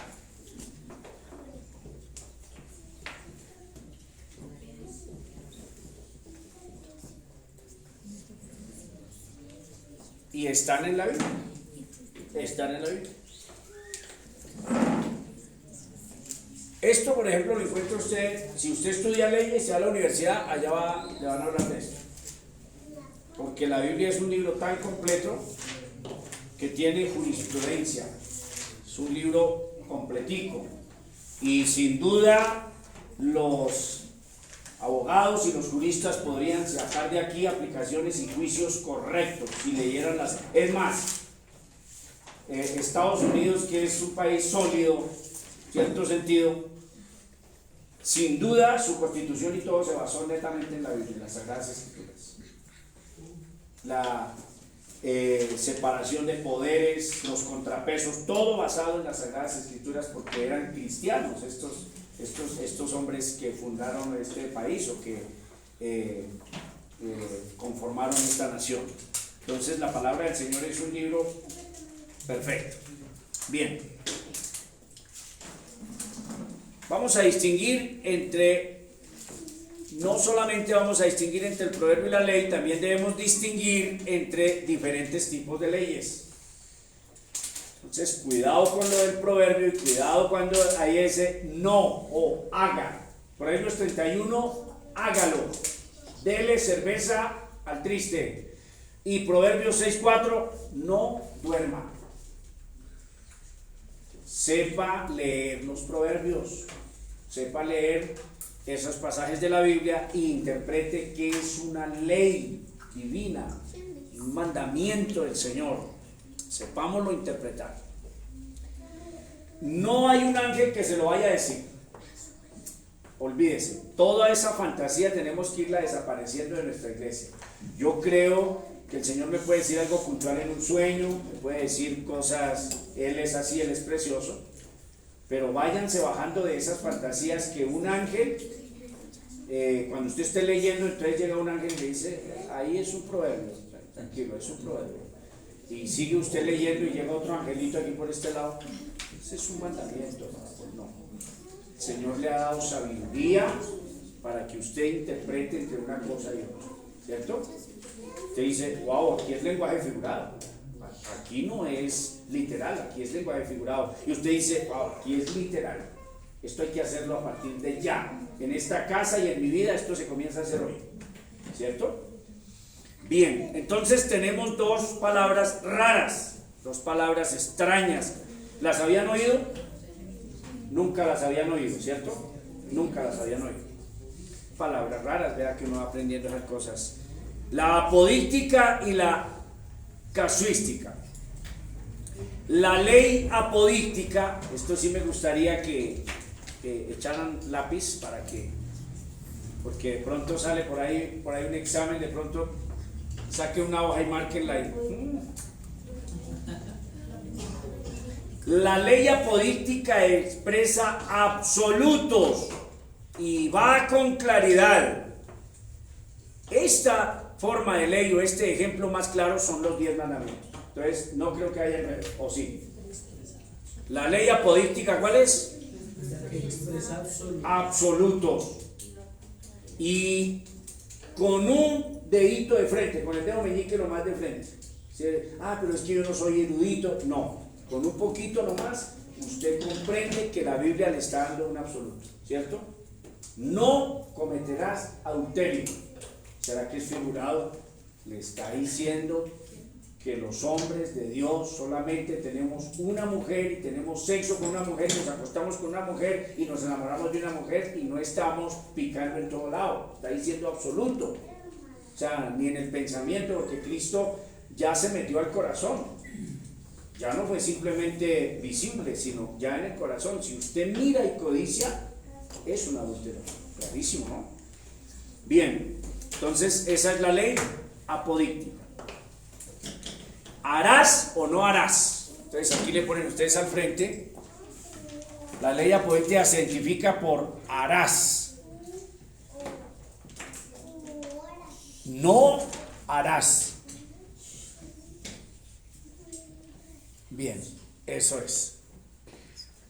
No harás. Por ejemplo, Nuevo Testamento. Usted va a encontrar esto también en el Nuevo Testamento.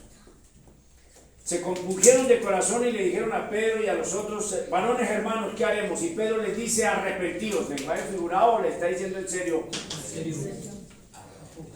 Arrepentidos. Ese es el primer paso al Evangelio. El Evangelio comienza con una mala noticia. Todos están condenados, todos se van al infierno. No es, recibe en tu corazón que Él tiene un plan maravilloso para tu vida. Eso es falso, eso no es el Evangelio de Cristo. El Evangelio de Cristo es, todo el mundo está condenado y va al infierno.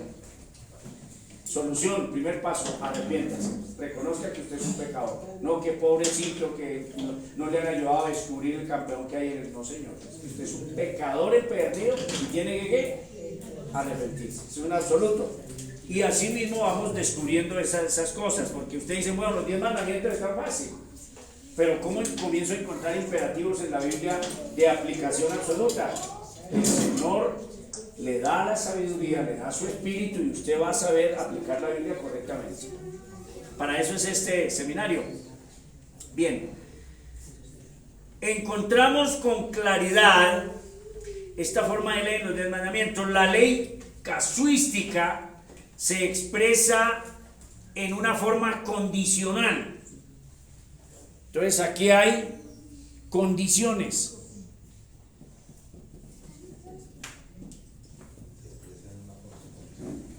Se expresa en forma condicional. Sí, vamos a ver si entendemos este.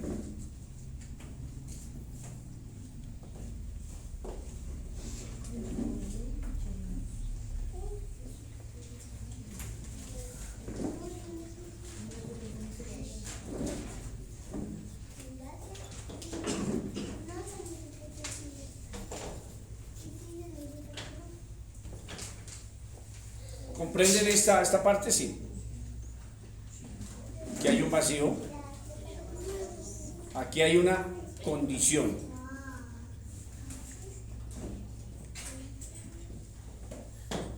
¿Sí lo logré o no?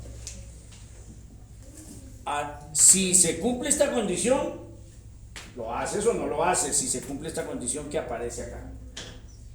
Entonces, esta ley toca tener cuidado. Mire, la iglesia ha tenido otro problema grave: los divorciados. A ver, ¿cuántos divorciados creen ustedes que hay en el planeta Tierra?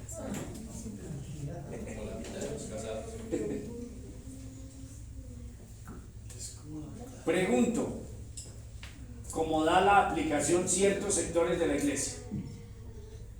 Mire que aquí me quito el sombrero con la Pentecostal Unida de Colombia, porque hay un expositor paisa que da una explicación fenomenal.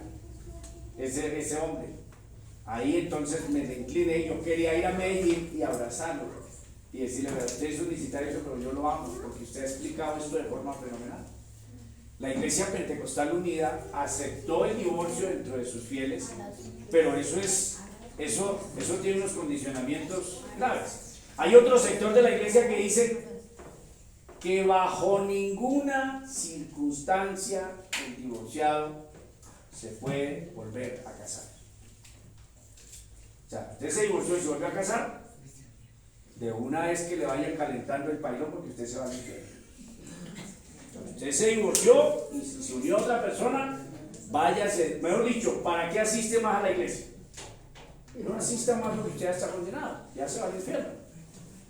Pregunto, ¿será que de verdad la Biblia da esas afirmaciones?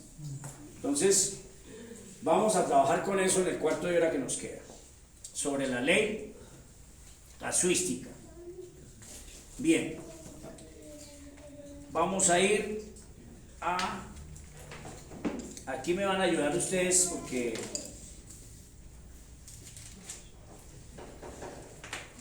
San Mateo, Sermón del Monte, nuevamente.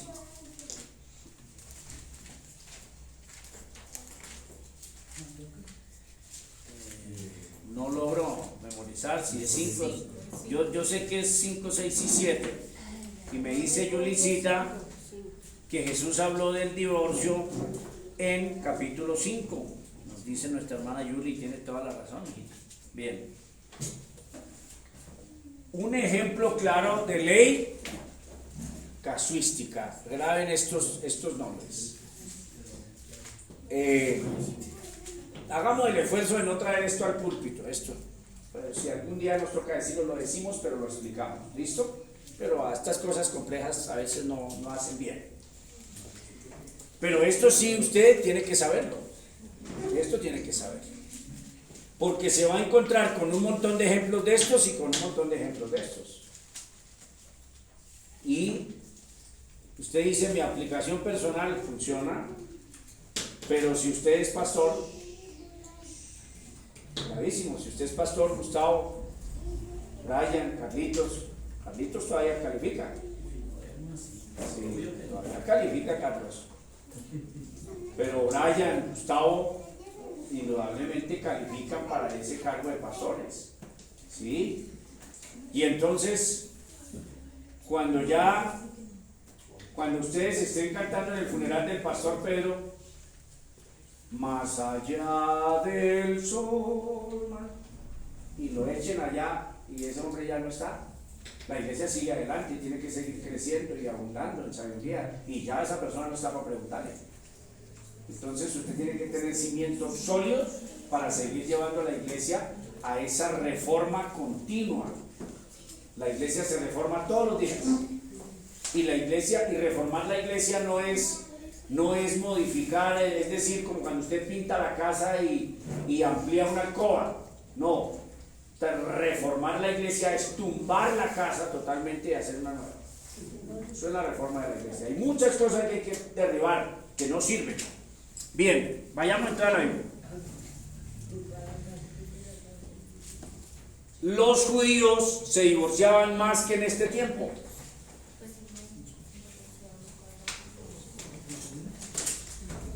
$5.31, ¿cierto?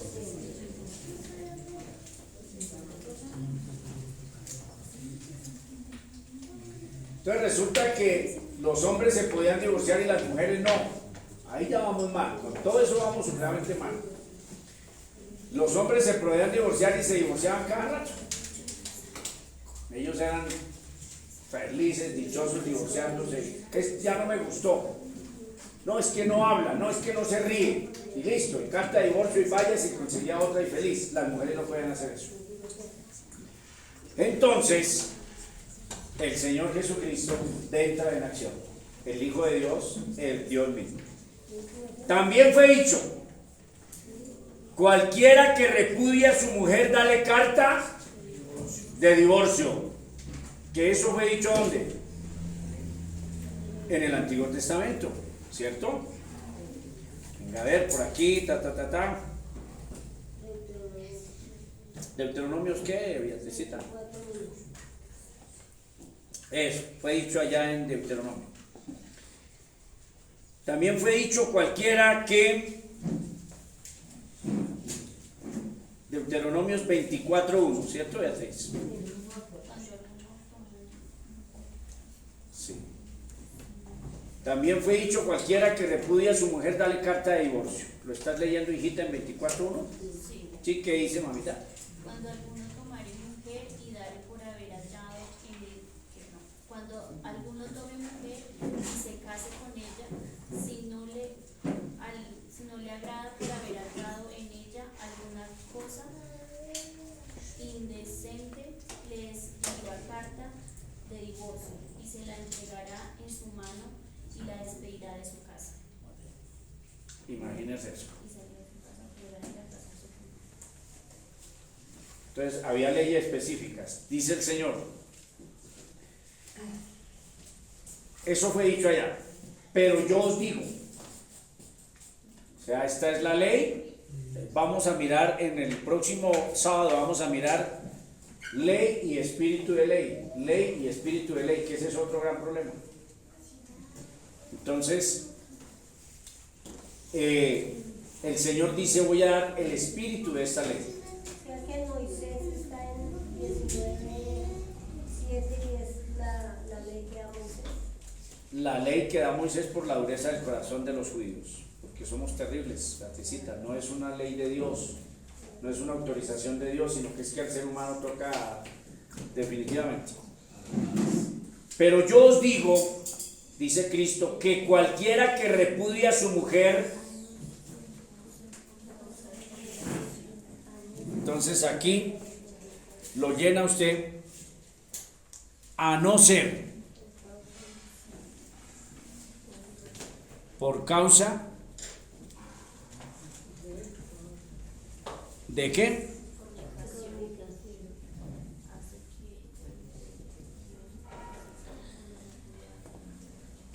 ¿Ya se entendió esto o no? El divorcio está totalmente prohibido, pero resulta que la ley de divorcio es una ley casuística. Este vacío de punto suspensivo ya lo llenamos. ¿Se divorciará o no se divorciará? Y Cristo dijo que sí se puede divorciar o que no. ¿Qué dijo Cristo? Que sí.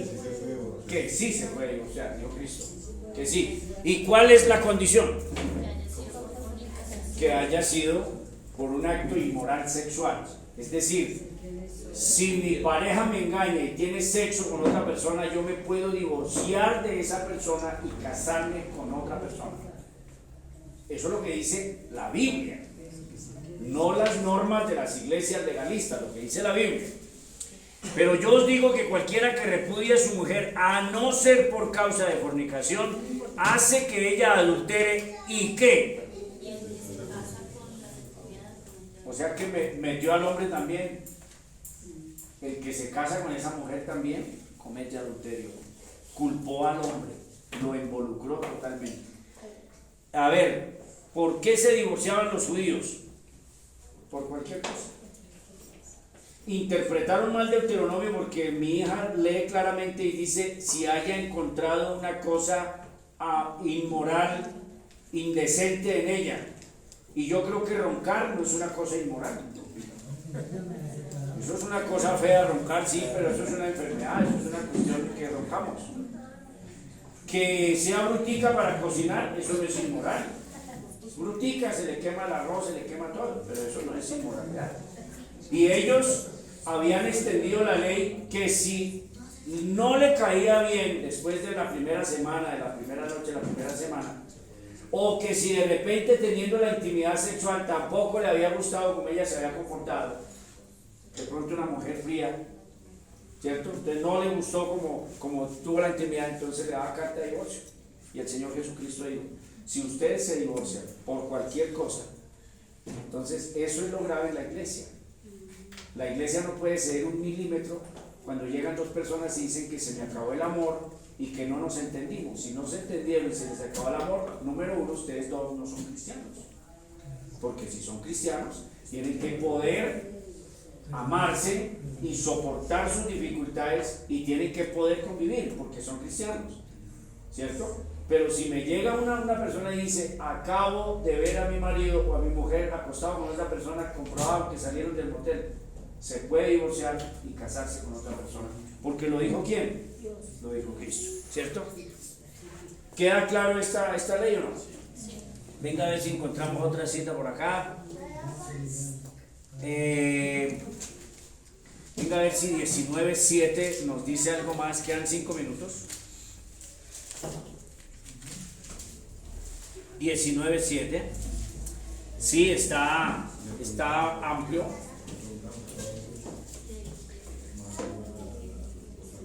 Entonces, verso 3, Mateo 19, vamos a ver qué nos dice más. Entonces vinieron a él los fariseos tentándole y diciéndole: ¿es lícito al hombre repudiar a su mujer por cualquier causa? Porque ya está, porque tenían la maña de repudiarla por cualquier causa. Él respondiendo les dijo: ¿no habéis leído que el que los hizo al principio, varón y hembra los hizo? Es decir, el matrimonio es una relación indisoluble. Indisoluble. Eso es gravísimo. Es decir, la persona que se divorcia y que ha causado el divorcio lleva consecuencias delante de Dios. ¿Cómo no? Bien, dice, respondiendo él les dijo: el que los hizo al principio, varón y hembra los hizo. Y dijo: por esto el hombre dejará padre y madre y se unirá a su mujer, y los dos serán una sola carne. Así que no son ya más dos, sino una sola carne. Por tanto, lo que Dios juntó, ¿qué? No lo separa el hombre. Sí que hay una prohibición total del divorcio, pero es casuística porque está dentro del marco de una condición. La apodíctica es no matarás, sino es que, pero es que me sacó mucho el mal genio que me tocó matarlo. Bueno, si me sacó el mal genio, entonces sí lo podía matar. Que no, que usted no puede matar a nadie, ni bajo ninguna circunstancia. Bien, dice acá entonces, así que ya no son más dos. Bien, le dijeron, entonces ya viene la tentación. Le dijeron: ¿por qué pues Moisés mandó dar carta de divorcio y repudiarla? Ya saben que está en Deuteronomio. Y repudiarla. Él les dijo que Dios autoriza eso o que el hombre es malo. Por la dureza de vuestro corazón Moisés os permitió repudiar a vuestras mujeres, mas al principio ¿qué? No fue así, es indisoluble. Y yo os digo que cualquiera que repudia a su mujer, salvo, otra vez, entonces aquí ponemos otra palabra, salvo por causa de ¿qué? Fornicación. Salvo por causa de fornicación, y se casa con otra. Pero aquí ya está más grave, porque el que se divorció de su miren, los hombres se divorciaban tranquilos. Aquí está diciendo que se vuelve adúltero el que hace eso, y dice: si se casa con otra, adultera, y el que se casa con la repudiada, adultera. Y se aterraron tanto los discípulos que dijeron los discípulos: si es así la condición del hombre con su mujer, lo más correcto es no casarse. Porque las mujeres, ¿quién las entiende? ¿Listo? ¿Quedó claro esa parte o no quedó claro, mis amores? Bien. Entonces,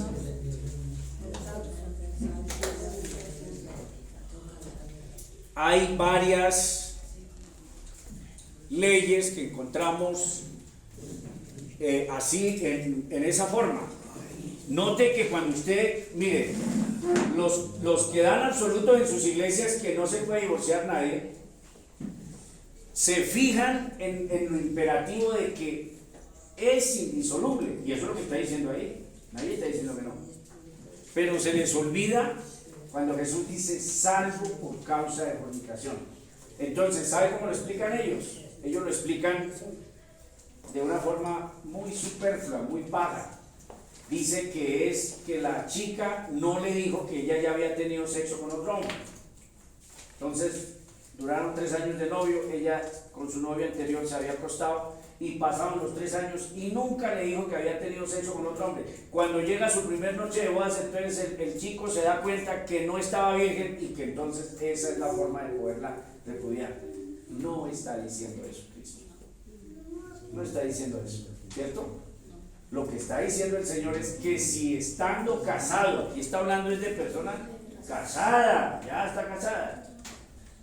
Es que fornicación es solamente para solteros. Entonces no conocen, no saben de etimología, no han estudiado etimología. No es que la fornicación es solo para solteros, los casados es adulterio. No, Todo acto inmoral de sexo se llama fornicación. El adulterio es fornicación. La masturbación es fornicación. Ver pornografía es fornicación. Un acto homosexual es fornicación. ¿Lo comprendemos? Esos son actos inmorales de fornicación. No es los solteros que tienen sexo, los novios que tienen sexo, ¿no? Y entonces ellos tienen una tan simplista que fornicación es los novios que se acuestan. No, todo acto sexual inmoral es fornicación. El adulterio está dentro de qué?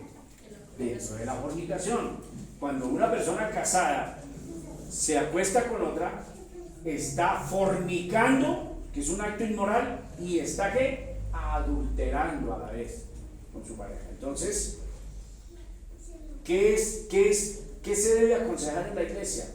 Que cuando llega esa mujer destruida, o ese hombre también, las mujeres también son infieles, no en las mismas proporciones, pero igual, cuando llega esa persona destruida, el pastor tiene que hacer hasta lo imposible por sanar el corazón de esa persona y decirle que perdone a su pareja, que la perdone si la persona se arrepiente y abandona su conducta para salvar el matrimonio. Eso es lo que hay que hacer.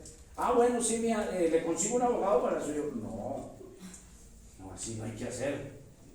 Bueno, sí, y vaya mirando a ver de la iglesia a quién le gusta lo que hace. No, eso no hay que hacerlo.